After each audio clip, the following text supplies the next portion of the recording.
لا يبلغ مدحته القائلون ولا يحصي نعماءه العادون ولا يعدي حقه المجتهدون الذي ليس لصفته حد محدود ولا نعت موجود ولا وقت معدود ولا أجل ممدود فطر الخلائق بقدرته ونشر الرياح برحمته الصلاة والسلام على الرسول المسدد المصطفى الأمجد المحمود الأحمد سيدنا ومولانا ومولى الكونين جد الحسن والحسين وعاني أبو القاسم محمد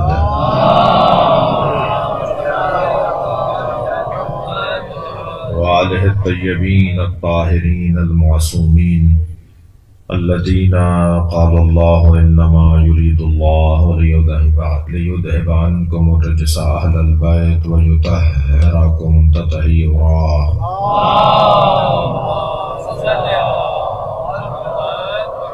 ولعنة الله على أعدائهم أجمعين من يوم عداوتهم إلى قيام يوم الدين أما بعد قال الحكيم في القرآن الكريم بسم الله الرحمن الرحيم الف لام را تلك آیات الکتاب المبین صلوات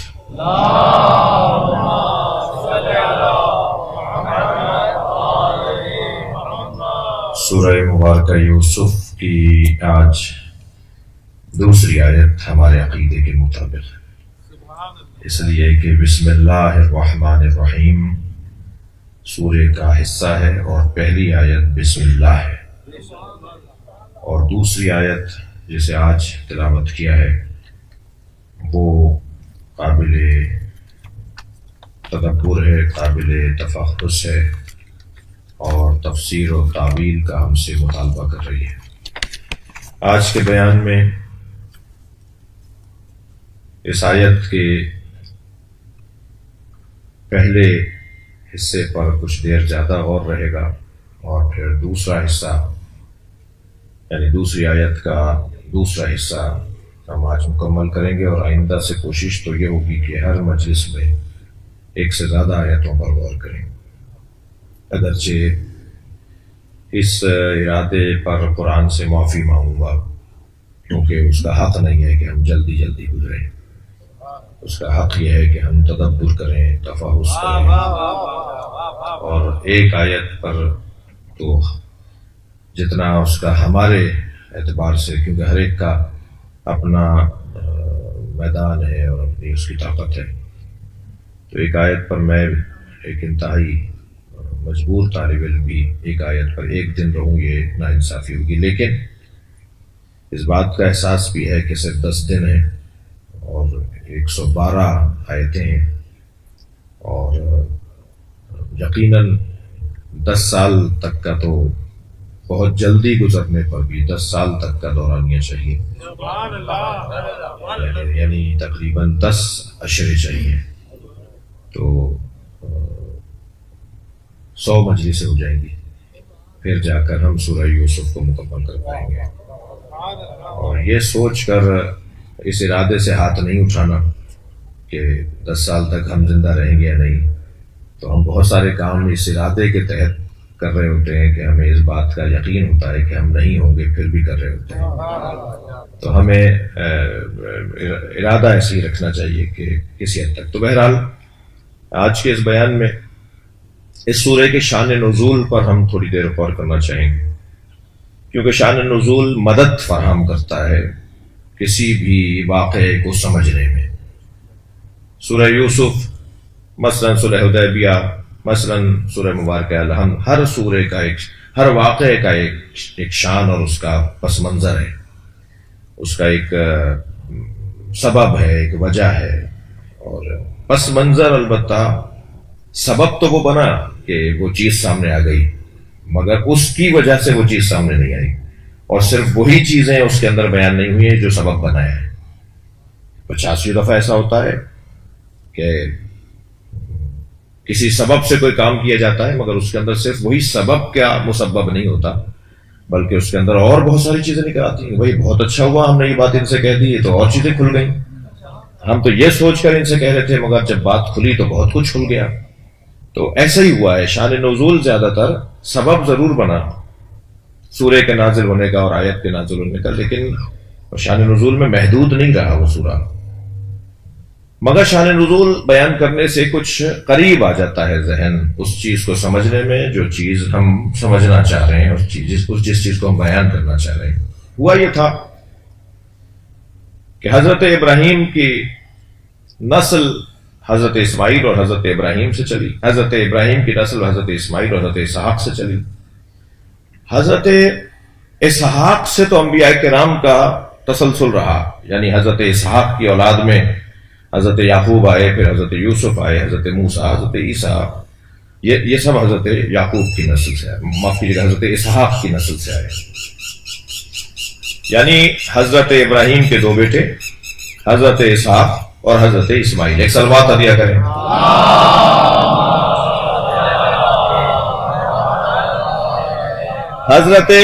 حضرت اسحاق کی نسل سے تو بہت سے نبی آئے، جیسے خود حضرت یعقوب ہیں، حضرت یوسف ہیں، حضرت عیسیٰ ہیں، حضرت موسیٰ ہیں، حضرت عیسیٰ ہیں. مگر حضرت اسماعیل کی نسل میں پہلے نبی ہیں حضرت محمد مصطفیٰ، اور نبیوں میں آخری نبی ہیں حضرت محمد مصطفیٰ صلی اللہ علیہ وسلم.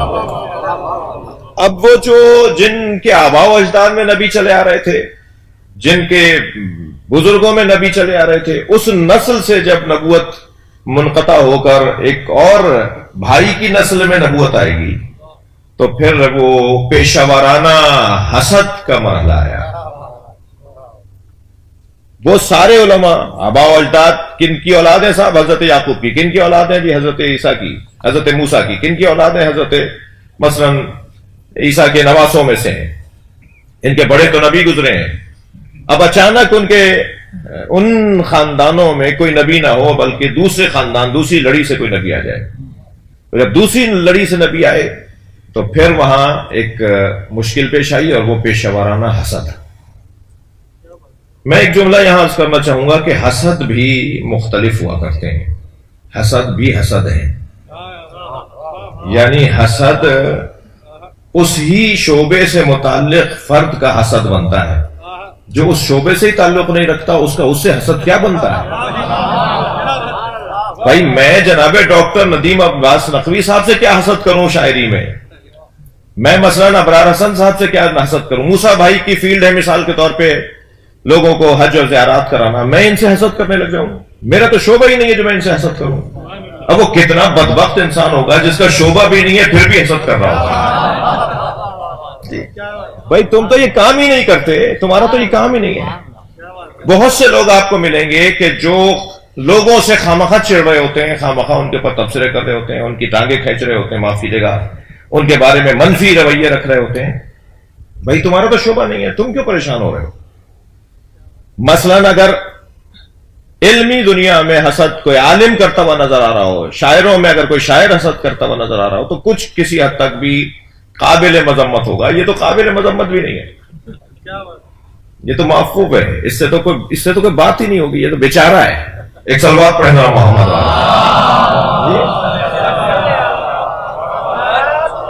شاید ماہ رمضان ہے، شاید میں اس میں کوئی پیغام دے گیا اپنے بچوں کو کہ بھائی کم سے کم یہ بھی سوچ لو کہ یہ تمہارا شعبہ ہی نہیں تھا، تمہیں کیا پریشانی ہو رہی ہے؟ تم اس سے کیوں جل رہے ہو؟ تمہارا تو موضوع ہی نہیں ہے یہ. حضرت اسحاق کی نسل سے جو یہودی تھے وہ اس بات پر حسد کرنے لگے کہ ہمارے آباء و اجداد سے جو نبوت کا سلسلہ تھا وہ منقطع ہو کر حضرت اسماعیل کی نسل میں نبوت کیسے آ گئی، اور اب جو نبی مکرم کے ساتھ دشمنیاں ہوئیں اس کا سبب میرے بچوں پہ روشن ہوا. صلوات پڑھنے میں محمد و آلہ.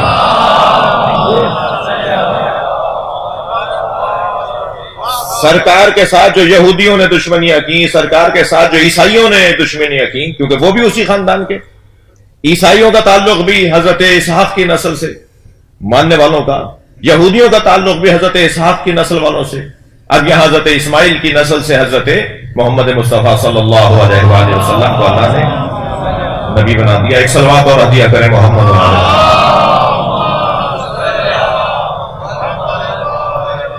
لہذا حسد ہونے لگا اور سرکار کے امور میں، آپ کی تبلیغ کے امور میں شدید قسم کی رکاوٹیں ڈالی جانے لگیں، اور یہاں تک اب عالم عالمانہ حسد کرے، شاعر شاعرانہ حسد کرے. اگرچہ میں حسد کی ترغیب نہیں دے رہا، لیکن کم سے کم شایان شان تو ہو، حسد بھی ہو تو شایان شان ہو.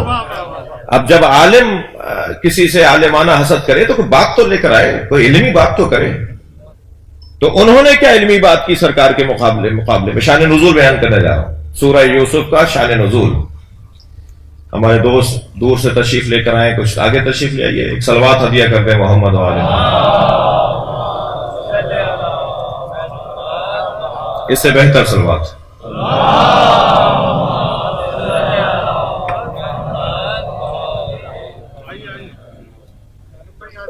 انہوں نے جو نبی مکرم سے حسد کا اظہار کیا، بھئی بہت بڑے عالم، ان کے زبان پر ایسے کلمات جاری ہو رہے ہیں سرکار کے بارے میں، مشہور، شہرت، ایک حضرت کا مقام. قرآن پڑھتے ہیں تو دلوں پر ایسا اثر ہوتا ہے کہ پتھر دل لوگ جو ہے وہ مڑنے لگتے ہیں اور موم ہونے لگتے ہیں. سرکار کا جو ایک شہرہ، سرکار کی جو ایک جو شہرت سامنے آئی، وہ ان کی علمی اور ان کی عرفانی کیفیت تھی. وہ یہود اور نصارہ پریشان تھے، تو اب انہوں نے جو حضرت سے حسد کا اظہار کیا وہ یہ کہ کہا کہ اگر یہ نبی ہیں، اگر یہ وہاں سے پڑھ کر آئے ہیں، اگر یہ اللہ کے شاگرد ہیں، یا اگر اللہ نے انہیں بھیجا ہے، تو پھر ان سے 3 باتوں کے بارے میں پوچھا جائے. 3 سوالات جو تاریخی سوالات تھے، جو روحانی سوالات تھے، جو علمی اور عرفانی عنوانات تھے، ان سے متعلق سرکار سے سوال ہوا. یہ جواب دے دیں تو ہم مان لیتے ہیں کہ نبی ہیں.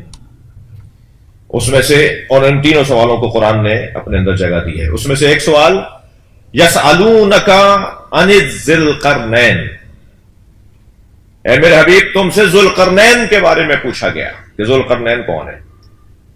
اب سرکار بتائیں گے ذو القرنین کون ہے، اور یہ اگر تشفی نہ ہو جائے تو یہ خود نبی کا کافی اور شافی جواب نبی کی نبوت پہ دلیل بنے گا. یعنی جو چیلنج کر رہے ہیں کہ آپ نبی بھی ہیں، آپ وہاں سے بھیجے بھی گئے، انہوں نے ایک سوال تو یہ کیا کہ ذو القرنین کون ہے بتائیے. اسی طرح سوال ہوا یسألونک عن الروح، بتائیے نبی سے سوال ہوا، اے نبی، اے میرے حبیب تم سے پوچھا گیا کہ روح کیا ہے.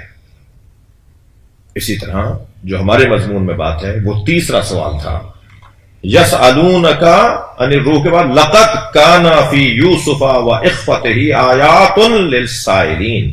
سوال ہوا بتائیے یہ کنعان سے مصر کیسے آیا پورا خاندان، یہ یوسف اور یوسف کے بھائیوں کا قصہ کیا ہے، کیا ہوا تھا یوسف علیہ السلام کے ساتھ. اچھا، حضرت یوسف علیہ السلام دوسرے خاندان سے ہے، یعنی حضرت اسحاق کی نسل سے ہیں، حضرت یعقوب کے بیٹے ہیں، حضرت اسحاق کے پوتے ہیں.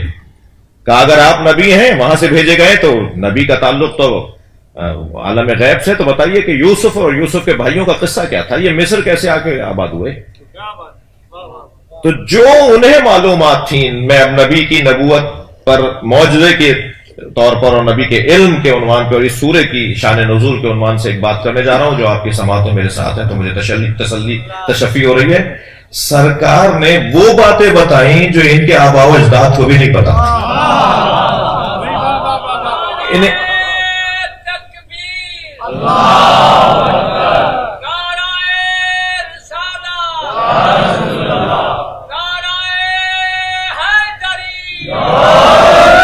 بلندر صلوات پڑھیں گے.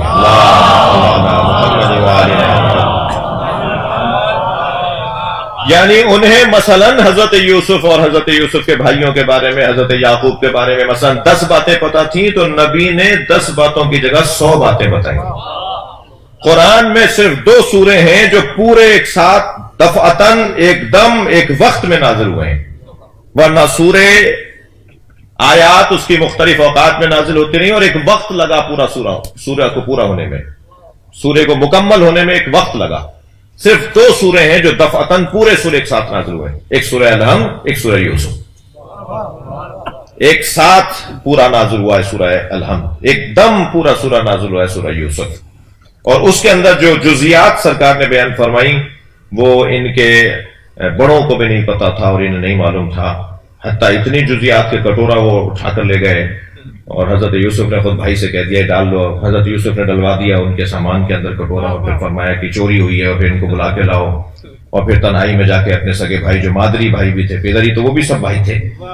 اتنی جزئی باتیں بھی جو انہیں نہیں پتا تھی وہ بھی حضرت نبی مکرم نے انہیں بیان کر دی. اور ان کا بیان کرنا، تفصیل سے بیان کرنا، یہ نبی کا معجزہ بھی تھا اور نبی سے حسد کرنے والوں کو جواب بھی تھا، جس کا نتیجہ بہرحال یہ نکلا کہ بڑی تعداد میں یہودی مسلمان ہوئے، متعصب یہودی بڑی تعداد میں مسلمان ہوئے اور انہوں نے اس بات کا اقرار کیا کہ یہ واقعی نبی ہیں. ایک شان نزول یہ بیان ہوا ہے. ایک شان نزول یہ بیان ہوا ہے جو بہرحال روایت میں آیا ہے، تو میں عرض کر رہا ہوں کہ اصحاب جمع ہوئے اور آ کر کہا یا رسول اللہ لو قصصت علینا قصۃ یوسف، آپ ہمیں یوسف کا قصہ سنائیں کہ کیا ہوا تھا.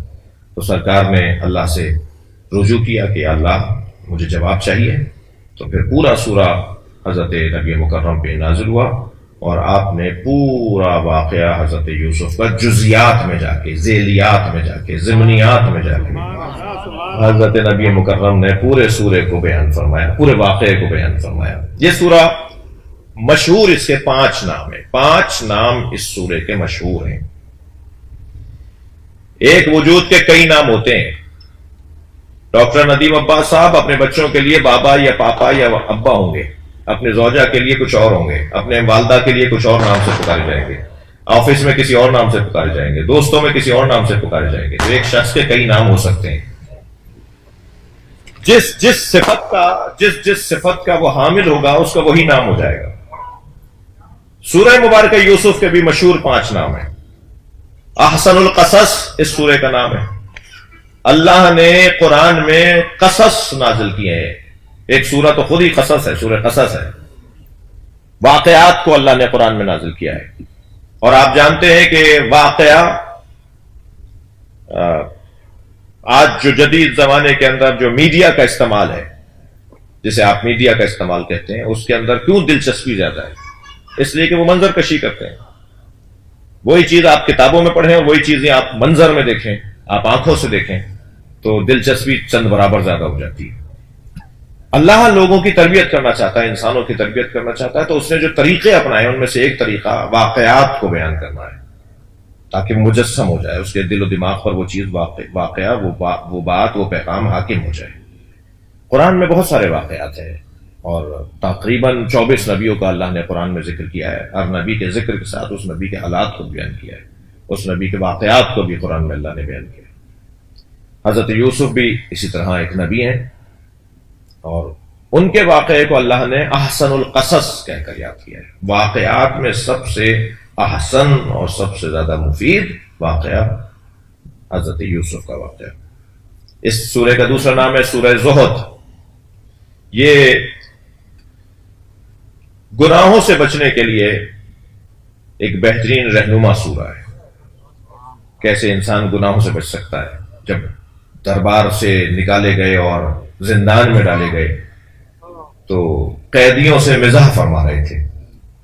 وہ جہاں چوہے پھر رہے تھے، جہاں سانپ اور بچھو نظر آ رہے تھے، وہاں جہاں کیڑے تھے، وہاں جہاں اور چیزیں بھی تھیں، مگر حضرت یوسف ایسا ہو رہا تھا جیسے بہت بہت بڑی ان کو چیز مل گئی اور بڑی خوشی کا مظاہرہ اور بڑی شادمانی کا اظہار. اور پھر جو اسرا تھے ان کے ساتھ حضرت یوسف کا جو مزاح ہو رہا تھا تو دربان نے دیکھ لیا. بہت دیر تک تو دیکھتا رہا، پھر آ کے کہنے لگا یہاں کے تو لوگ روتے ہیں، یہاں سے جانے کی آرزو کرتے ہیں، تم یہاں کے خوش نظر آ رہے ہو. فرمانے لگے وہ جو محل تھا وہ زندان تھا اور یہ جو زندان ہے یہ میری آزادی ہے. اس لیے کہ جہاں میں اپنے عقیدے پر عمل نہ کر سکوں وہی تو زندان ہے، اور جہاں میں اپنے عقیدے پر عمل کر سکوں وہی آزادی ہے. بڑا پیغام.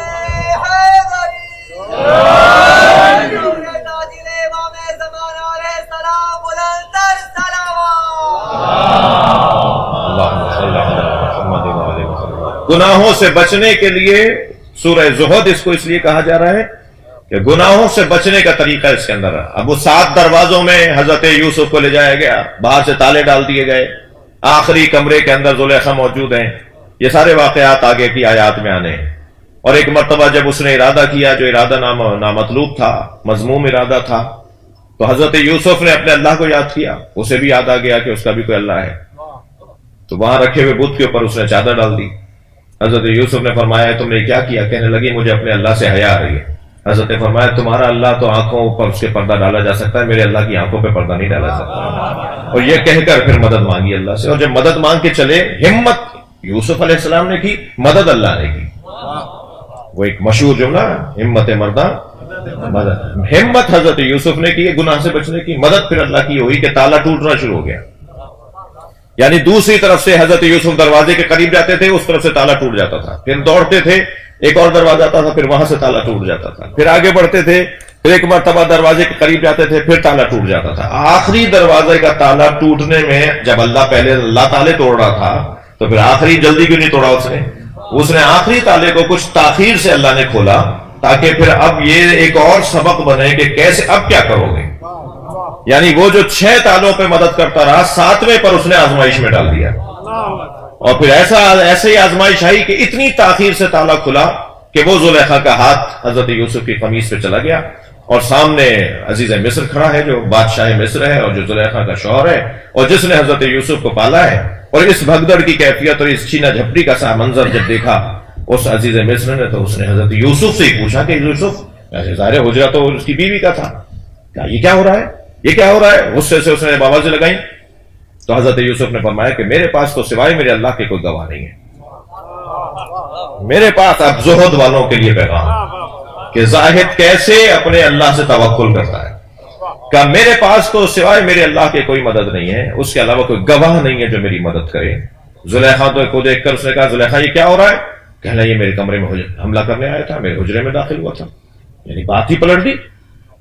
اب جب اللہ پر کوئی توکل کر کے اپنے آپ کو پاک دامن رکھنا چاہتا ہے تو پھر اللہ کی غیب سے مدد کیا ہوتی ہے؟ جب وہاں شور شرابہ مچا، لوگ نکل کے باہر آئے، کنیزیں جمع ہو گئی، غلام جمع ہو گئے، تو برابر سے برابر والے حجرے میں خود زلیخا کی بہن اس سے ملنے آئی ہوئی تھی کسی اور گاؤں دیہات سے، وہ اپنے بچے کو، دودھ پیتے بچے کو ایسے ہی بھاگتی ہوئی گود میں ایسے اٹھا کے بھاگی کہ باہر نکلوں، یہ ماجرا کیا ہے؟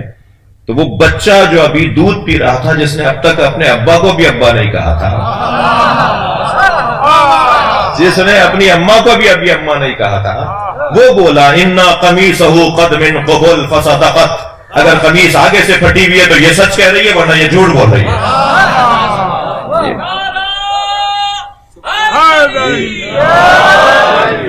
لیکن کیا کریں کہ عزیز مصر پر یہ تو روشن ہو گیا کہ میری زوجہ ہی قصوروار ہے، مگر دنیا کو کیا بتائیں، اپنے زوجہ کے عیب کیسے بتائیں؟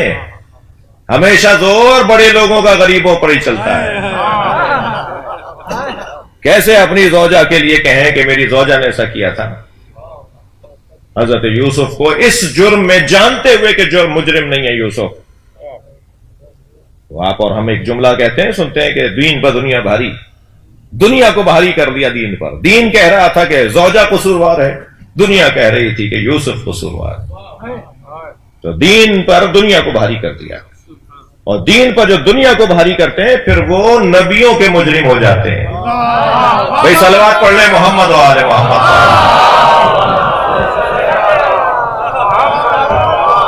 پھر یہ خطرناک مرحلہ بنے گا، اور 1-2 سال نہیں، تقریباً 10 سال حضرت یوسف کو زندان میں ڈالا گیا۔ 1-2 سال، 1-2 مہینے نہیں، اتنی مدت تک حضرت یوسف وہاں رہے، اور پھر حضرت یوسف کو جب نکالا گیا تو حضرت یوسف نے کہا مجھے اب آزادی نہیں چاہیے، پہلے میرا فیصلہ ہونا چاہیے، پہلے بتاؤ تو صحیح کہ یہ میرے ساتھ ہوا کیا تھا۔ اور وہ ایک عجیب اور حسین واقعہ ہے۔ تو حضرت یوسف کے نام کے سورے کا ایک نام ہے سورہ صحد، زاہدوں کو کیسے، ایک نام اس سورے کا سورہ المعرفت، سورۃ المعرفت اس سورے کا نام ہے۔ عرفاء کے لیے اس میں راز پوشیدہ ہے، عرفاء اس سورے کو کثرت کے ساتھ پڑھتے ہیں تاکہ اپنے عرفانیات میں اضافہ کریں۔ سورۃ الراحہ، راحت والا سورہ، غمزدہ افراد اس کو جب پڑھتے ہیں تو انہیں سکون ملتا ہے۔ خاص طور پر معصوم کا فرمان ہے جب رشتہ دار تمہیں تنگ کرنے لگیں تو سورہ یوسف پڑھ لیا کرو، جب اپنے تمہیں تنگ کرنے لگے جب تمہارے قریبی تمہیں تنگ کرنے لگیں، جب تمہیں اپنے عزیز و اقارب پریشان کرنے لگیں تو سورہ یوسف پڑھو۔ اس کا 5واں نام ہے سورۃ العشق، عاشقوں کا سورہ ہے۔ ایک عشق مجازی کی داستان ہے اس میں، ایک عشق حقیقی کی داستان، اس میں عاشقوں کی داستان ہے، کیسے عشق مجازی کا شکار ہوتا ہے اور کیسے عشق حقیقی کا عاشق شکار ہوتا ہے۔ یہاں عاشقوں کا ذکر ہے۔ اس سورے کے اندر 3 موضوعات، محوری موضوعات ہیں۔ سب سے پہلا محوری موضوع اس کے اندر ولایت خدا، خدا بھی ہے، یہ سورہ بتاتا ہے۔ صلوات پڑھنے ذرا محمد و آل محمد۔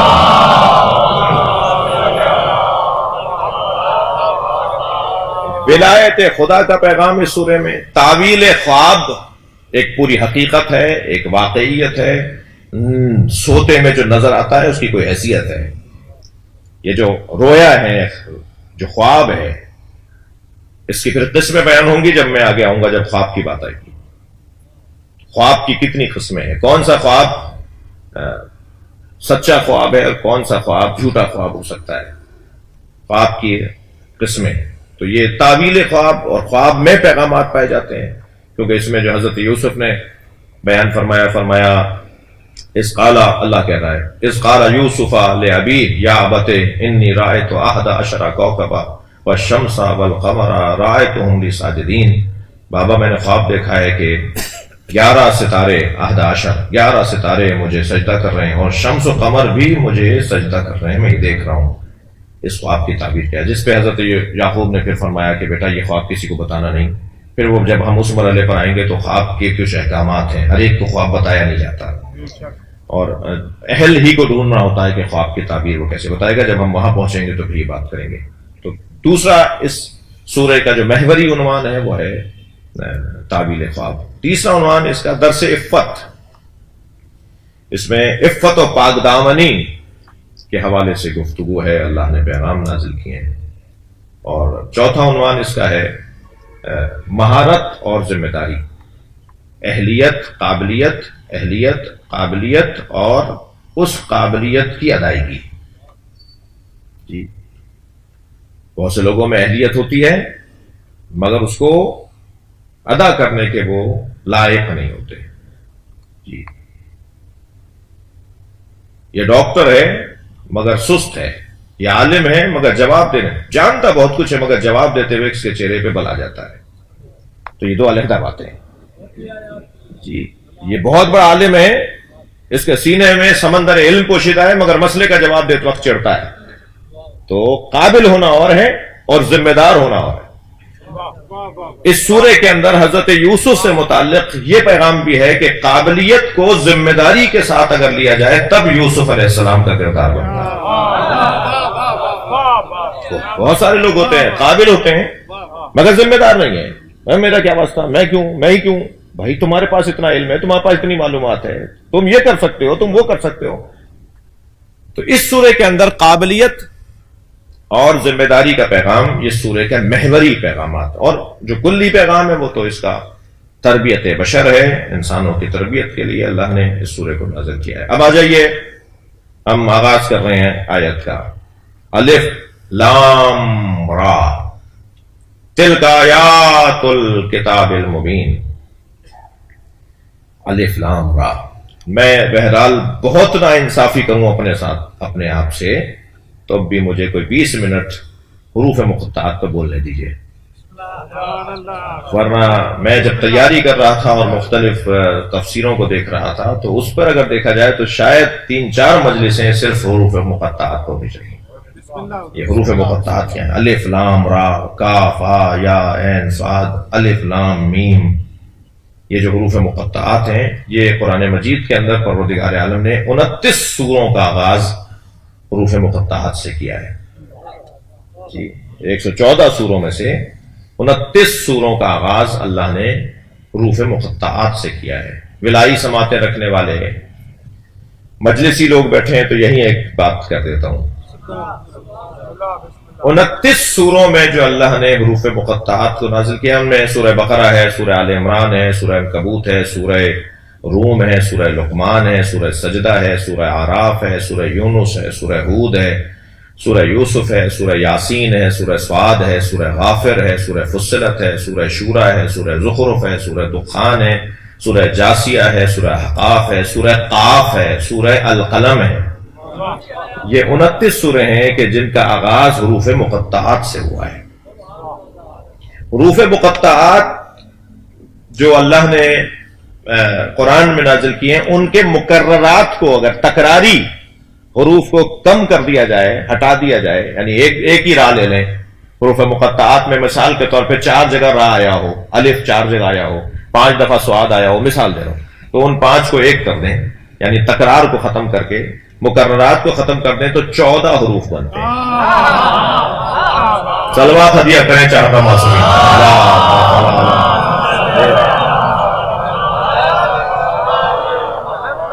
14 حروف کو جو مکررات کے بعد باقی رہ جاتے ہیں، ان سے کوئی جملہ بنا کر دکھائیں، کوئی بن ہی نہیں سکتا کوئی جملہ، اگر بنتا ہے تو صرف ایک جملہ بنتا ہے۔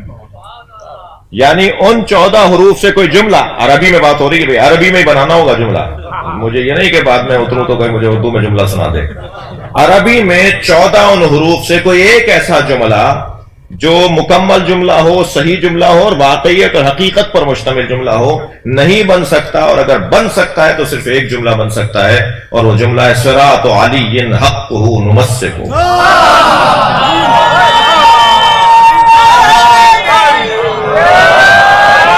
صراط علی حقا نمسکہ، علی کا رستہ ہی حق ہے جسے ہم نے پکڑا ہوا۔ صلوات پڑھنے محمد و آل محمد۔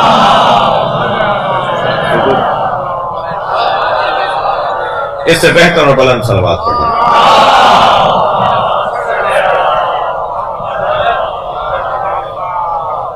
توجہ کر لیا آپ نے؟ حروف مقطعات کو مقطعات کیوں کہتے ہیں؟ اس کا وجہ تسمیہ کیا ہے؟ اس کو کوئی اور نام کیوں نہیں دیا؟ حروف تہجی نام دے دیتے، اسے کوئی اور نام دے دیتے، مگر حروف مقطعات کو حروف مقطعات کیوں کہا جاتا ہے؟ اس کے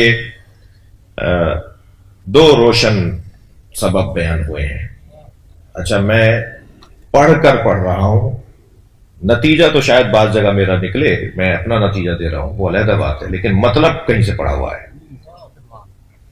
حروف مقطعات کو مقطعات کہتے ہیں، اس کا پہلا سبب تو یہ کہ اسے ہم الف لام میم کو علم نہیں پڑھ سکتے، الف لام را کو الر نہیں پڑھ سکتے۔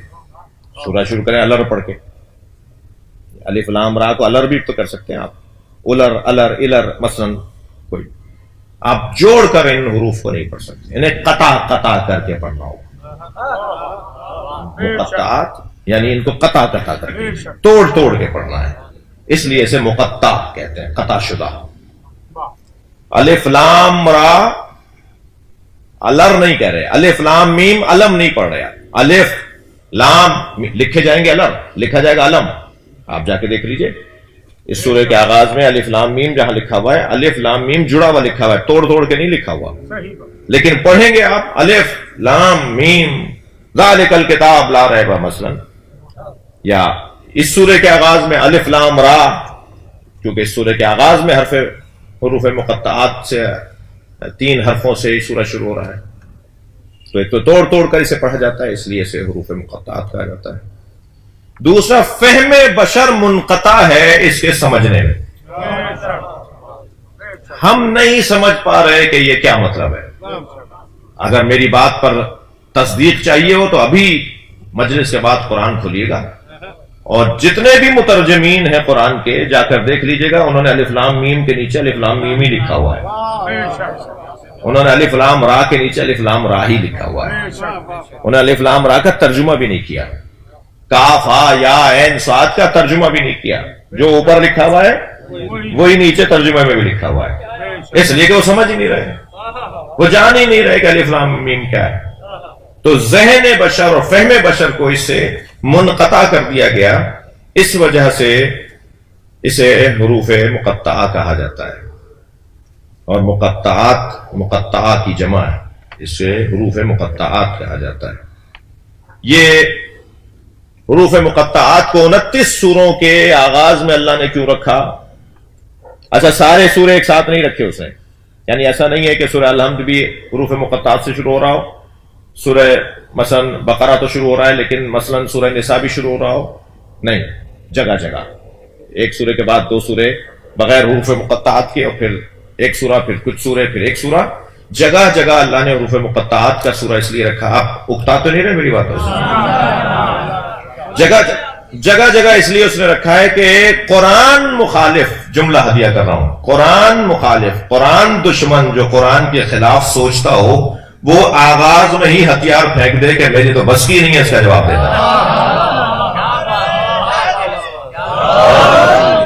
وہ آغاز ہے کلام کے اندر ہی ہار مان جائے کہ نہیں، میں تو جب پہلا لفظ نہیں سمجھ پا رہا تو میں قرآن کا آگے جا کے کیا جواب دوں گا. تو قرآن مخالفوں کو اللہ نے تحدی، چیلنج کے ساتھ بات کی ہے، بات کرو، سمجھو کیا کہہ رہا ہوں میں. دوسرا پیغام حروف مقطعات کا، علم غیب نبی مکرم پر دلیل. سرکار دو جہاں عالم غیب ہیں. صلوات پڑھ لیں، میں عرض کرتا ہوں.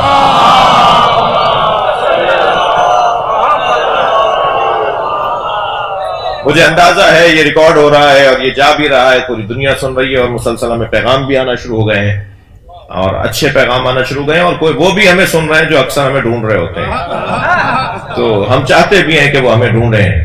اور میں ایک جملہ کئی جگہ کہہ چکا ہوں، یہاں تکرار کر رہا ہوں کہ جو ہمیں ڈھونڈ رہے ہوتے ہیں نا، صبح خانے وال ہوتا ہے، رات حیدرآباد ہوتا ہے، تو میں ان کو بتانا چاہ رہا ہوں میں تو آسمانوں میں جانا چاہتا ہوں، تو میں زمین میں گاڑ کے جاؤں گا.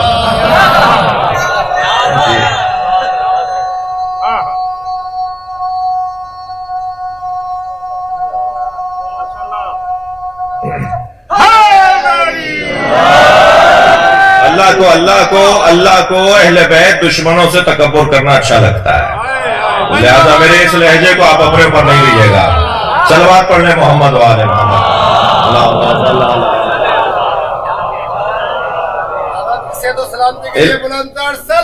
آپ سب کی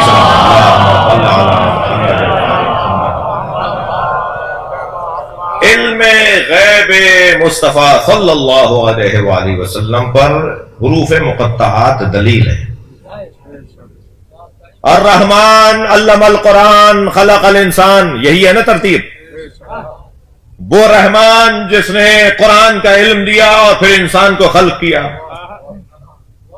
انسان پہلے خلق ہوتا پھر تعلیم دی جاتی، یہ خلق سے پہلے تعلیم کس کو دے گی؟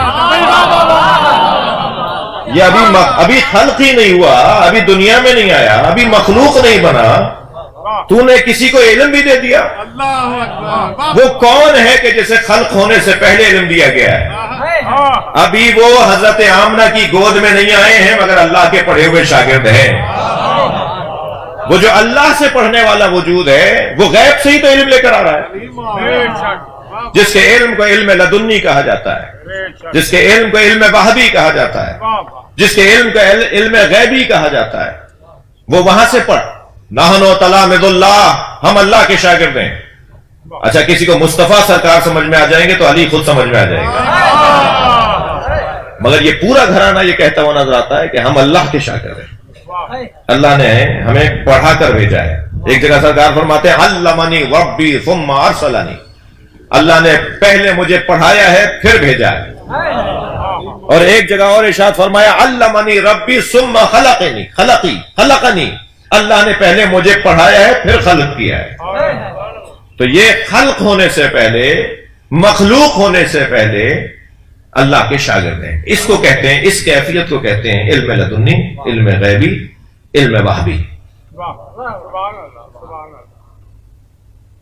کچھ گفتگو آپ کی میری کہیں رازدارانہ رہی ہو، کچھ یا آپ کی میری ذاتی گفتگو ہو، اور کہیں مجمع میں مجھے یاد آ جائے کہ میں آپ کو وہ یاد دلا دوں، اور وہ مجمع میں سنانے کی بات نہ ہو، تو میں آپ سے اشارے میں بات کروں گا جو آپ ہی سمجھیں گے، اور یہ اشارہ خود دلیل ہوگا کہ اس اشارے سے پہلے کوئی رازدارانہ مرحلہ تھا، کوئی غیبی کیفیت تھی کہ جہاں یہ باتیں ہوئی تھی جو آج صرف اشارے میں بات ہو رہی ہے. الف لام را امت کو سمجھانے کے لیے نازل ہی نہیں ہوا. یہ تو نبی سے اللہ بات کر رہا ہے. اور یہ نبی سے راز میں بات کرنا بتایا جا رہا ہے کہ یہ رازدار ہیں، یہ غیب سے جڑے ہوئے ہیں۔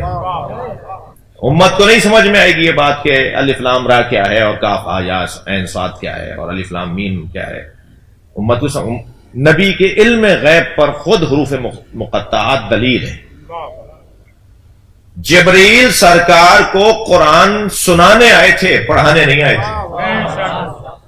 اگر پڑھانے آئے تھے تو جبریل خود بتائیں الف لام میم کیا ہے۔ جبریل خود بتائیں، علیہ السلام خود بتائیں کہ کاف ہا یا عین صاد کیا ہے۔ جبریل پڑھانے نہیں آئے، جبریل سنانے آئے تھے۔ جبریل کو دیا گیا جا کے پہنچا دو، وہ بھی پروٹوکول اور آداب اور تہذیب کا حصہ تھا، ورنہ جو وہاں بغیر جبریل کے جا سکتا ہے وہ وہاں سے قرآن بغیر جبریل کے لے بھی سکتا تھا۔ پروٹوکول، آداب، تہذیب، ادب، احترام، تقاضے۔ جی جناب ابرار حسن صاحب مجھے اگر نہیں بلاتے تو کیا میں نہیں آتا؟ میں آ جاتا، پہلے سے طے ہوا ہوا ہے کہ مثلاً مجھے، لیکن ایک طریقہ کہ آواز دی جا رہی ہے، بلایا جا رہا ہے، کہا جا رہا ہے کہ اب میں انہیں بلاتا ہوں، تو یہ ایک طریقہ ہے، ادب ہے۔ معراج پہ سرکار 100 سے زیادہ دفعہ گئے، مگر قرآن میں ایک معراج کا ذکر ہے، اس لیے کہ وہ آفیشل سفر تھا، وہ سرکاری سفر تھا۔ جو سرکاری سفر ہوا ہے وہ پروٹوکول کے ساتھ ہوا ہے، وہ ادب احترام کے ساتھ ہوا ہے، ورنہ یہ جب چاہتے تھے چلے جاتے تھے۔ علامہ ذیشان احمد جوادی تو 2 مصروں میں یوں بیان کرتے ہیں کہ ایک شب کا ذکر کیا ہے جانے والے عرش پر، ایک شب کا ذکر کیا ہے جانے والے عرش پر، تیری ساری زندگی معراج ہی معراج ہے۔ جب چاہتے تھے چلے جاتے تھے۔ تو نبی کے علم غیب اور عالم غیب سے نبی کا تعلق یہ حروف مقطعات کے ذریعے سے زیادہ روشن ہو جاتا ہے۔ الف لام را، پہلا حرف سورہ مبارکہ یوسف کا۔ میرے پاس 5-8 منٹ ہیں، کوشش یہی ہے کہ 10 بجے بات مکمل ہو جائے۔ الف لام را، پہلی آیت۔ اچھا، ایک اور لطیف بات مجھے احساس ہو رہی ہے کہ یہ جو الف لام را، یہ وہ عاشق اور معشوق کی گفتگو بھی ہے۔ اب یہ طے کرنا مشکل ہے کہ عاشق اللہ ہے یا عاشق نبی ہے۔ جی یہ مشکل ہے، بلکہ میں اور اپنے لفظ کو بہتر کہوں، پورا قرآن عاشق اور معشوق کی گفتگو ہے۔ اب یہ میری مشکل ہے، یعنی آپ کی، میری مشکل، ہماری مشکل ہے کہ لفظ عشق کو کچھ ناکام عاشقوں نے اتنا بدنام کر دیا کہ ہم ممبر پہ ہی لفظ عشق نہیں بولتے، جیسے کچھ لفظ سیاست کو ناکام سیاستدانوں نے اتنا استعمال کیا کہ ہم سیاست، اگر مجلس میں لفظ سیاست بھی بولتے تو کہتے ہیں مولوی سیاسی ہے، جبکہ سیاست سے بڑی تو عبادت کوئی نہیں ہے۔ جو مخلوق الہی کے امور کی تدبیر کرے اسے سیاستدان کہا جاتا ہے۔ یہی تعریف ہے نا سیاست کی۔ سیاست کی تعریف یہ ہے کہ امور مخلوق کے امور کی تدبیر کرنے والے کو سیاستدان کہا جاتا ہے۔ صلوات پڑھنے ذرا محمد و آل محمد۔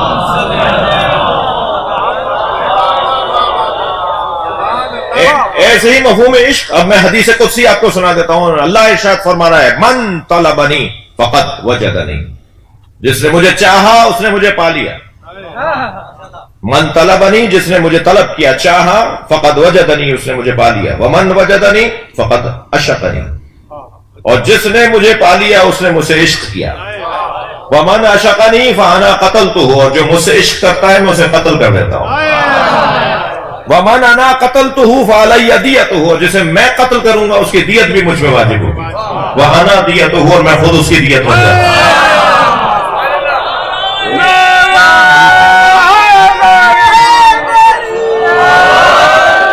پھر اس کا ہاتھ، اس کا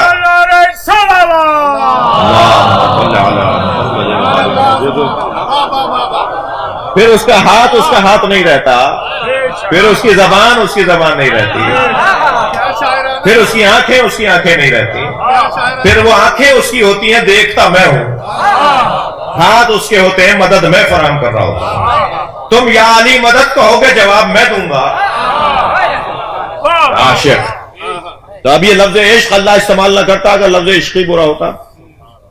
تو عشق، پھر ہم نے کچھ شاعروں نے بھی مدد فراہم کی کہ عشق کو بھی تقسیم کر دیا، یہ عشق مجازی ہے اور یہ عشق حقیقی ہے. عشق مجازی تو عشق ہی نہیں ہے بھائی. دو چار جملے کہہ دوں. دل سب کا چاہ رہا ہے مگر بولیں گے نہیں. تھوڑا سا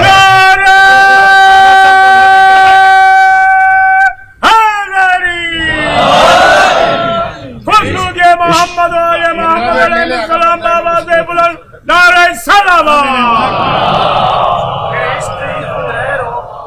عشق ہی خود منزل، پھر عشق ہی خود رہرو، پھر عشق ہی خود منزل. اس کام میں مشکل ہے بس پہلا قدم رکھ. واہ. عشق مجازی میں معشوق کو پا لینا کمال ہے، عشق حقیقی میں معشوق کو پا لینا آغاز ہے. ابھی تو بات شروع ہوگی. اور عشق مجازی ہے ہی نہیں، وہ عشق نہیں ہے، وہ دھوکہ ہے، فریب ہے، سراب ہے. لیکن عشق حقیقی واقعی عشق حقیقی ہے. اس کائنات میں توجہ، اس کائنات میں اللہ کو مصطفیٰ سے عشق ہوا تو کائنات بنا دی، حسین کو اللہ سے عشق ہوا تو کائنات لوٹا دی.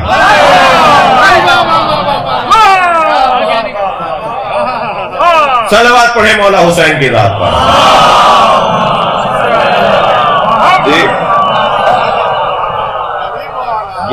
یہ سارا معاملہ عشق ہے. اور پھر علامہ اقبال کے اوپر اگر چلے جائیں کہ علامہ اقبال نے عشق کو کیسے دیکھا. کہتے ہیں کہ توجہ، عشق پر اعمال کی بنیاد رکھ، عقل کو تنقید سے فرصت نہیں. علامہ اقبال کہہ رہے ہیں عشق پر اعمال کی بنیاد رکھ، عقل کا کام تو ان من نکالنا ہے. صلوات پڑھنے ذرا محمد بے خطر کود پڑا آتش نمرود میں عشق. علامہ اقبال بے خطر کود، یہ حضرت ابراہیم نہیں کود رہے تھے، عشق کود رہا. بے خطر کود پڑا آتش نمرود میں عشق، عقل ابھی محو تماشائے لبے بام رہی.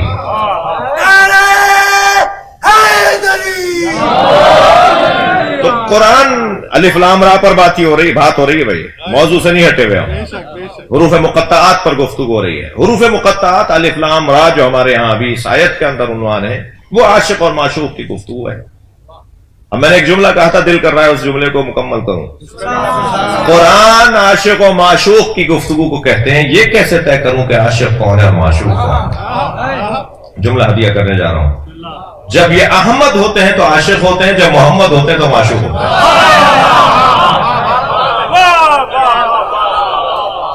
سرکار کبھی یہاں سے عشق کا انداز ہے، کبھی وہاں سے عشق کا انداز. انک لعلی خلق عظیم ہے، یہ خلق عظیم ہے، خلق ہے، خلق لام پہ پیش ہے. انک لعلی خلق عظیم ہے، انک لعلی خلق عظیم نہیں ہے جی. خلق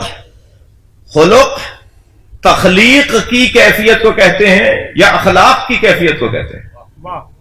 ہم نے آپ کو اخلاق کے اعلی درجے پر فائز کیا، یہی ترجمہ کرتے ہیں نا. میں اس ترجمے کا انکار نہیں کروں گا ورنہ میری پکڑائی جائے گی. مگر اس سے ہٹ کر بھی تو سوچئے، اس سے ہٹ کر بھی تو سوچئے. ہم نے آپ کو اخلاق کے اعلی درجے پر فائز کیا، یہ ترجمہ ٹھیک ہوگا. مگر یہ ترجمہ بھی تو ٹھیک ہے کہ ہم نے تخلیق کے اعلی درجے پر فائز کیا. آپ سے حسین ہی نہیں بنایا، آپ جیسا حسین ہی ہم نے نہیں بنایا. آپ کی آنکھیں نہیں ہیں، چاند سورج قربان ہو جائیں. صلوات پڑھنے سرکار کی عظمت پر.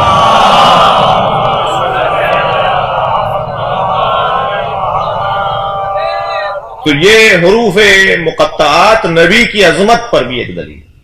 عظمت مصطفیٰ کا ایک بیان ہے. وقت تنگ ہو گیا. عظمت مصطفیٰ کا ایک بیان ہے.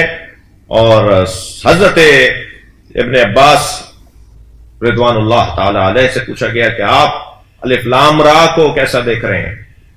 آپ نے کیا سمجھا ہے مولا علی سے؟ کہ مولا علی کے خاص شاگرد، بڑے پیارے شاگرد، قریبی شاگرد.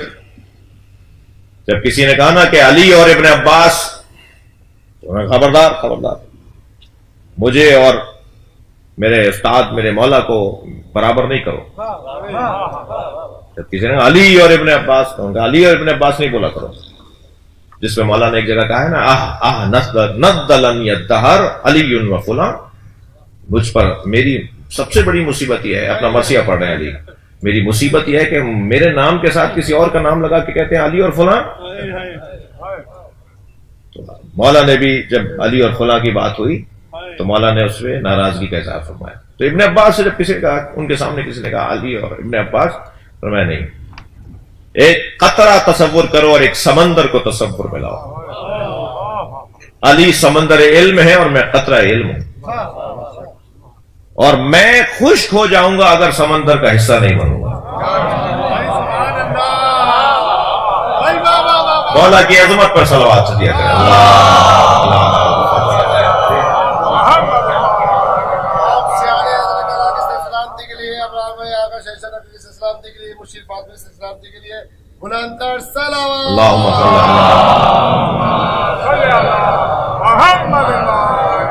تو فرمایا کہ یہ جو آیت ہے الف لام را، اس کا پیغام ہے الم یعلم بان اللہ یرا.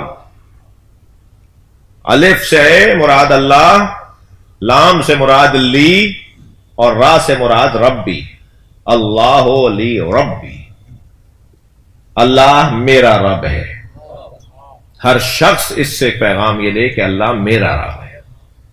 ابن عباس فرماتے ہیں سورہ علق کی 14ویں آیت کو پڑھ کر الم یعلم بان اللہ یرا، وہ جو آیت میں نے شاید پہلی مجلس میں عرض کیا کہ ہمیں اپنے گھروں میں تغرا بنا کے ایک فریم کروا کے لگانا چاہیے، وہ سورہ تکویر کی آیت ہے جس میں ارشاد ہو رہا ہے فَأَيْنَ تَذْهَبُونَ، تم کہاں جا رہے ہو. اللہ پوچھ رہا ہے کہاں جا رہے ہو.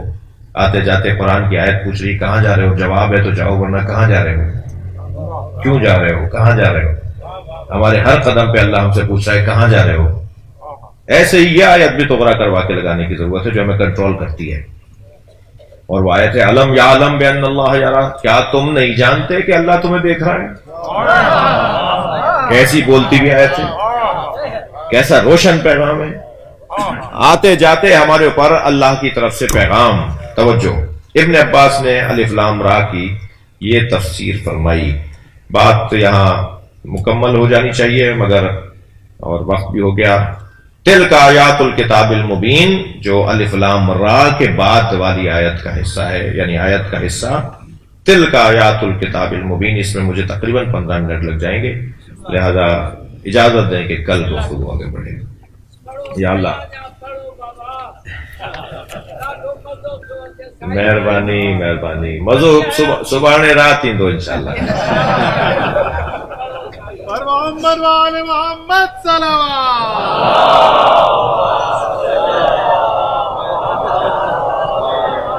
التماس کروں گا ایک سورہ فاتحہ، 3 مرتبہ سورہ اخلاص. اور مغفور سے جعفر علی رضوی، سیدہ ملیکہ خاتون، سید نجم الحسن رضوی، سید بشیر حسین رضوی، مولانا سید محمد عون نقوی، سیدہ صالحہ لبنہ تقوی، سیدہ وار حسین تقوی، سیدہ زہا فاطمہ، سیدہ ام فروا، سیدہ ام فروا، سیدہ زمرد النساء، خادم زوار امام حسین علیہ السلام، یعنی جناب رضا نقوی، جناب مولانا عباس عزیزی، نجم الاسلام رضوی، مصطفی کے ماموں، آپ سب کے مرحومین رحم اللہ من قرأ الفاتحہ. بسم اللہ الرحمن الرحیم. اعوذ باللہ من الشیطان الرجیم. بسم اللہ الرحمن الرحیم. الحمد للہ الذی لا یبلغ مدحتہ القائلون ولا يحصي نعماءه العادون ولا يعدي حقه المجتهدون الذي ليس لصفته حد محدود ولا نعت موجود ولا وقت معدود ولا أجل ممدود فطر الخلائق بقدرته ونشر الرياح برحمته. الصلاة والسلام على الرسول المسدد المصطفى العمجد المحمود الأحمد سيدنا ومولانا ومولى الكونين جد الحسن والحسين معاني أبو القاسم محمد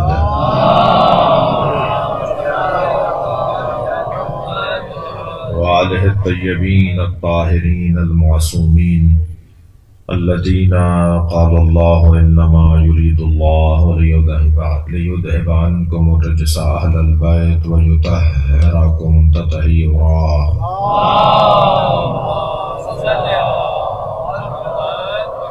ولعنۃ اللہ علی اعدائہم اجمعین من یوم عداوتہم الی قیام یوم الدین، اما بعد۔ قال الحکیم فی قرآن الکریم بسم اللہ الرحمن الرحیم، الف لام را تلک آیات الکتاب المبین۔ صلوات۔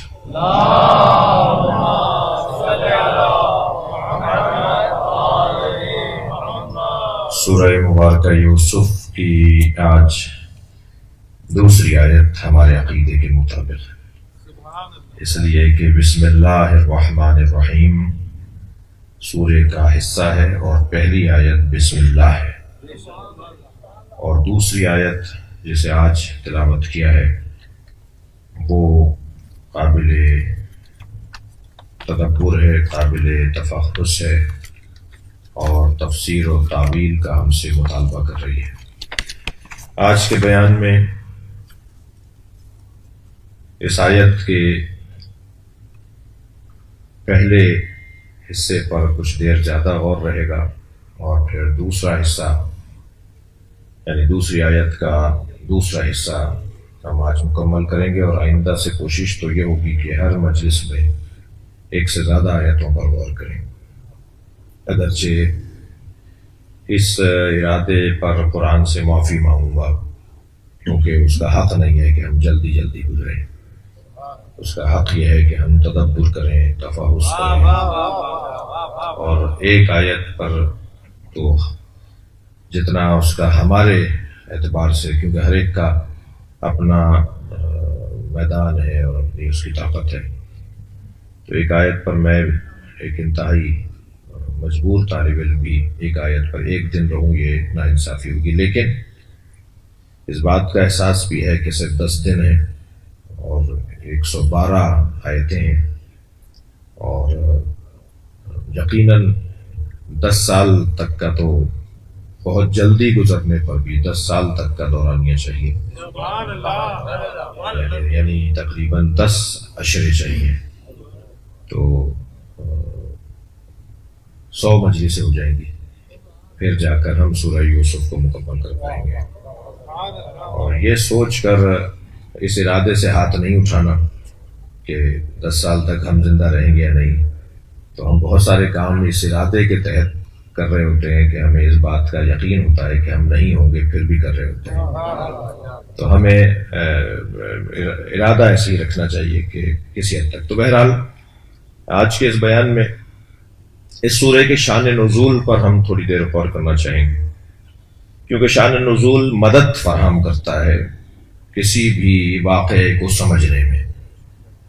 سورہ یوسف مثلا سورہ حدیبیہ، مثلا سورہ مبارکہ الحمد، ہر سورہ کا ہر واقعے کا ایک شان اور اس کا پس منظر ہے، اس کا ایک سبب ہے، ایک وجہ ہے، اور پس منظر البتہ سبب تو وہ بنا کہ وہ چیز سامنے آ گئی، مگر اس کی وجہ سے وہ چیز سامنے نہیں آئی، اور صرف وہی چیزیں اس کے اندر بیان نہیں ہوئی ہیں جو سبب بنایا ہے۔ 50 دفعہ ایسا ہوتا ہے کہ کسی سبب سے کوئی کام کیا جاتا ہے، مگر اس کے اندر صرف وہی سبب کا مسبب نہیں ہوتا، بلکہ اس کے اندر اور بہت ساری چیزیں نکل آتی ہیں۔ بھائی بہت اچھا ہوا ہم نے یہ بات ان سے کہہ دی، تو اور چیزیں کھل گئیں، ہم تو یہ سوچ کر ان سے کہہ رہے تھے، مگر جب بات کھلی تو بہت کچھ کھل گیا۔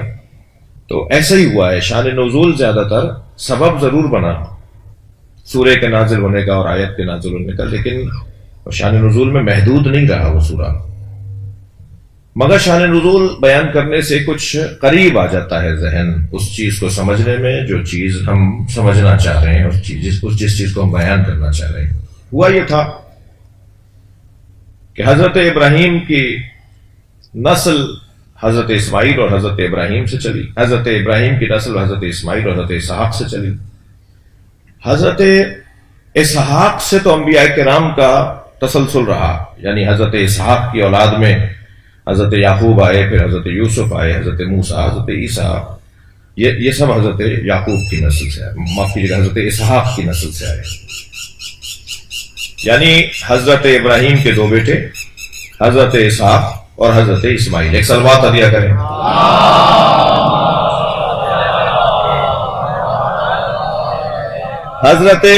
حضرت اسحاق کی نسل سے تو بہت سے نبی آئے، جیسے خود حضرت یعقوب ہیں، حضرت یوسف ہیں، حضرت عیسیٰ ہیں، حضرت موسیٰ ہیں، حضرت عیسیٰ ہیں، مگر حضرت اسماعیل کی نسل میں پہلے نبی ہیں حضرت محمد مصطفیٰ، اور نبیوں میں آخری نبی ہیں حضرت محمد مصطفیٰ صلی اللہ علیہ وسلم۔ اب وہ جو جن کے آباء و اجداد میں نبی چلے آ رہے تھے، جن کے بزرگوں میں نبی چلے آ رہے تھے، اس نسل سے جب نبوت منقطع ہو کر ایک اور بھائی کی نسل میں نبوت آئے گی تو پھر وہ پیشہ وارانہ حسد کا مرحلہ آیا۔ وہ سارے علماء آباء و اجداد کن کی اولاد ہیں صاحب؟ حضرت یعقوب کی۔ کن کی اولاد ہیں جی؟ حضرت عیسیٰ کی، حضرت موسیٰ کی۔ کن کی اولاد ہیں؟ حضرت مثلا عیسیٰ کے نواسوں میں سے ہیں، ان کے بڑے تو نبی گزرے ہیں۔ اب اچانک ان خاندانوں میں کوئی نبی نہ ہو، بلکہ دوسرے خاندان، دوسری لڑی سے کوئی نبی آ جائے۔ جب دوسری لڑی سے نبی آئے تو پھر وہاں ایک مشکل پیش آئی، اور وہ پیشہ وارانہ حسد۔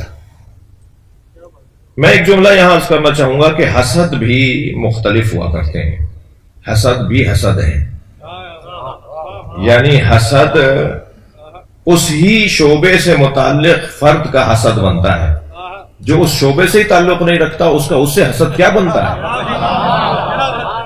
بھائی میں جناب ڈاکٹر ندیم عباس نقوی صاحب سے کیا حسد کروں شاعری میں مثلا ابرار حسن صاحب سے کیا حسد کروں؟ موسیٰ بھائی کی فیلڈ ہے مثال کے طور پہ لوگوں کو حج اور زیارات کرانا، میں ان سے حسد کرنے لگ جاؤں؟ میرا تو شعبہ ہی نہیں ہے جو میں ان سے حسد کروں۔ اب وہ کتنا بدبخت انسان ہوگا جس کا شعبہ بھی نہیں ہے پھر بھی حسد کر رہا ہوگا۔ جی بھائی تم تو یہ کام ہی نہیں کرتے، تمہارا تو یہ کام ہی نہیں ہے۔ بہت سے لوگ آپ کو ملیں گے کہ جو لوگوں سے خامخواہ چڑھ رہے ہوتے ہیں، خامخواہ ان کے اوپر تبصرے کر رہے ہوتے ہیں، ان کی ٹانگیں کھینچ رہے ہوتے ہیں، معاف کیجیے گا، ان کے بارے میں منفی رویے رکھ رہے ہوتے ہیں۔ بھائی تمہارا تو شعبہ نہیں ہے، تم کیوں پریشان ہو رہے ہو؟ مثلا اگر علمی دنیا میں حسد کوئی عالم کرتا ہوا نظر آ رہا ہو، شاعروں میں اگر کوئی شاعر حسد کرتا ہوا نظر آ رہا ہو تو کچھ کسی حد تک بھی قابل مذمت ہوگا۔ یہ تو قابل مذمت بھی نہیں ہے، یہ تو معفوف ہے، اس سے تو کوئی بات ہی نہیں ہوگی، یہ تو بیچارہ ہے۔ ایک صلوات پڑھنا محمد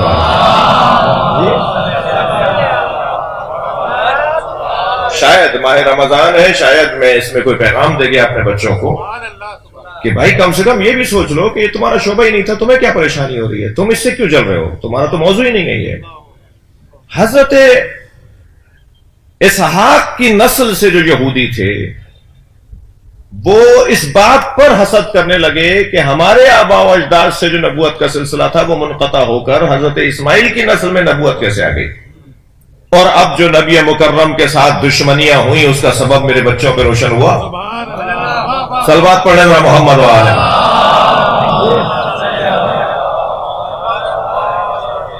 سرکار کے ساتھ جو یہودیوں نے دشمنیاں کی، سرکار کے ساتھ جو عیسائیوں نے دشمنیاں کی، کیونکہ وہ بھی اسی خاندان کے، عیسائیوں کا تعلق بھی حضرت اسحاق کی نسل سے ماننے والوں کا، یہودیوں کا تعلق بھی حضرت اسحاق کی نسل والوں سے، اب یہاں حضرت اسماعیل کی نسل سے حضرت محمد مصطفیٰ صلی اللہ علیہ وآلہ وسلم کو اللہ نے نبی بنا دیا۔ ایک صلوات اور عطیہ کریں محمد وآلہ۔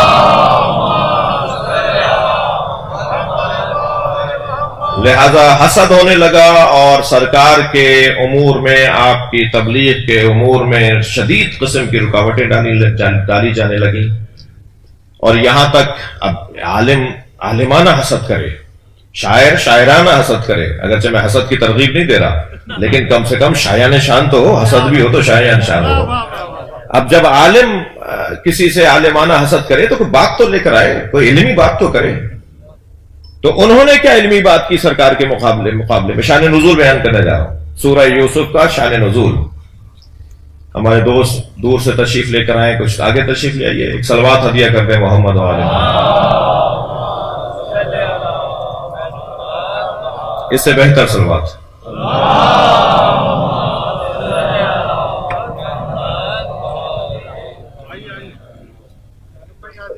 انہوں نے جو نبی مکرم سے حسد کا اظہار کیا، بھائی بہت بڑے عالم، ان کے زبان پر ایسے کلمات جاری ہو رہے ہیں سرکار کے بارے میں، مشہور، شہرت، ایک حضرت کا مقام، قرآن پڑھتے ہیں تو دلوں پر ایسا اثر ہوتا ہے کہ پتھر دل لوگ جو ہے وہ مڑنے لگتے ہیں اور موم ہونے لگتے ہیں۔ سرکار کا جو ایک شہرہ، سرکار کی جو ایک جو شہرت سامنے آئی، وہ ان کی علمی اور ان کی عرفانی کیفیت تھی۔ وہ یہود اور نصارہ پریشان تھے، تو اب انہوں نے جو حضرت سے حسد کا اظہار کیا وہ یہ کہ کہا کہ اگر یہ نبی ہیں،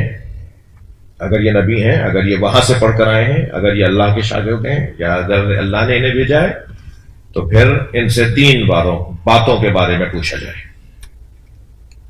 3 سوالات، جو تاریخی سوالات تھے، جو روحانی سوالات تھے، جو علمی اور عرفانی عنوانات تھے، ان سے متعلق سرکار سے سوال ہوا۔ یہ جواب دے دیں تو ہم مان لیتے ہیں کہ نبی ہیں۔ اس میں سے، اور ان 3 سوالوں کو قرآن نے اپنے اندر جگہ دی ہے، اس میں سے ایک سوال یسألونک عن ذی القرنین، اے میرے حبیب تم سے ذوالقرنین کے بارے میں پوچھا گیا کہ ذوالقرنین کون ہے۔ اب سرکار بتائیں گے ذوالقرنین کون ہے، اور یہ اگر تشفی نہ ہو جائے تو یہ خود نبی کا کافی اور شافی جواب نبی کی نبوت پہ دلیل بنے گا۔ یعنی جو چیلنج کر رہے ہیں کہ آپ نبی بھی ہیں، آپ وہاں سے بھیجے بھی گئے، انہوں نے ایک سوال تو یہ کیا کہ ذوالقرنین کون ہے بتائیے۔ اسی طرح سوال ہوا یسألونک عن الروح، بتائیے، نبی سے سوال ہوا، اے میرے حبیب تم سے پوچھا گیا کہ روح کیا ہے۔ اسی طرح جو ہمارے مضمون میں بات ہے وہ 3 سوال تھا، یسألونک عن الروح کے بعد لقد کان فی یوسف و اخوتہ آیات للسائلین، سوال ہوا بتائیے یہ کنعان سے مصر کیسے آیا پورا خاندان، یہ یوسف اور یوسف کے بھائیوں کا قصہ کیا ہے، کیا ہوا تھا یوسف علیہ السلام کے ساتھ۔ اصل حضرت یوسف علیہ السلام دوسرے خاندان سے ہے، یعنی حضرت اسحاق کی نسل سے ہے، حضرت یعقوب کے بیٹے ہیں، حضرت اسحاق کے پوتے ہیں۔ کہا اگر آپ نبی ہیں، وہاں سے بھیجے گئے، تو نبی کا تعلق تو عالم غیب سے، تو بتائیے کہ یوسف اور یوسف کے بھائیوں کا قصہ کیا تھا، یہ مصر کیسے آ کے آباد ہوئے۔ تو جو انہیں معلومات تھیں، میں اب نبی کی نبوت پر معجزے کے طور پر اور نبی کے علم کے عنوان پہ اور اس سورے کی شان نزول کے عنوان سے ایک بات کرنے جا رہا ہوں جو آپ کی سماعتوں میرے ساتھ ہے، تو مجھے تشفی ہو رہی ہے۔ سرکار نے وہ باتیں بتائیں جو ان کے آباء و اجداد کو بھی نہیں پتا انہیں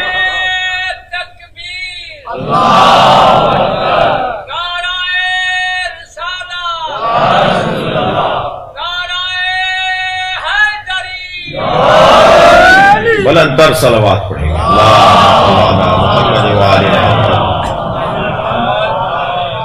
یعنی انہیں مثلاً حضرت یوسف اور حضرت یوسف کے بھائیوں کے بارے میں، حضرت یعقوب کے بارے میں مثلاً 10 باتیں پتہ تھیں، تو نبی نے 10 باتوں کی جگہ 100 باتیں بتائیں۔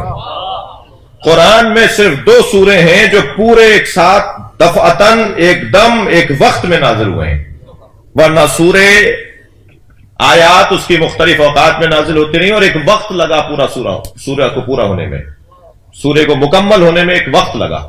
صرف 2 سورے ہیں جو دفعتاً پورے سورے ایک ساتھ نازل ہوئے، ایک سورہ الحمد، ایک سورہ یوسف، ایک ساتھ پورا نازل ہوا ہے سورہ الحمد، ایک دم پورا سورہ نازل ہوا ہے سورہ یوسف۔ اور اس کے اندر جو جزیات سرکار نے بیان فرمائی وہ ان کے بڑوں کو بھی نہیں پتا تھا اور انہیں نہیں معلوم تھا، حتیٰ اتنی جزیات کے کٹورا وہ اٹھا کر لے گئے اور حضرت یوسف نے خود بھائی سے کہہ دیا ڈال لو، حضرت یوسف نے ڈلوا دیا ان کے سامان کے اندر کٹورا، اور پھر فرمایا کہ چوری ہوئی ہے اور پھر ان کو بلا کے لاؤ، اور پھر تنہائی میں جا کے اپنے سگے بھائی جو مادری بھائی بھی تھے، پیدری تو وہ بھی سب بھائی تھے، اتنی جزئی باتیں بھی جو انہیں نہیں پتا تھی وہ بھی حضرت نبی مکرم نے انہیں بیان کر دی، اور ان کا بیان کرنا، تفصیل سے بیان کرنا، یہ نبی کا معجزہ بھی تھا اور نبی سے حسد کرنے والوں کو جواب بھی تھا، جس کا نتیجہ بہرحال یہ نکلا کہ بڑی تعداد میں یہودی مسلمان ہوئے، متعصب یہودی بڑی تعداد میں مسلمان ہوئے، اور انہوں نے اس بات کا اقرار کیا کہ یہ واقعی نبی ہیں۔ ایک شان نزولی بیان ہوا ہے، ایک شان نزولی بیان ہوا ہے جو بہرحال روایت میں آیا ہے، تو میں عرض کر رہا ہوں کہ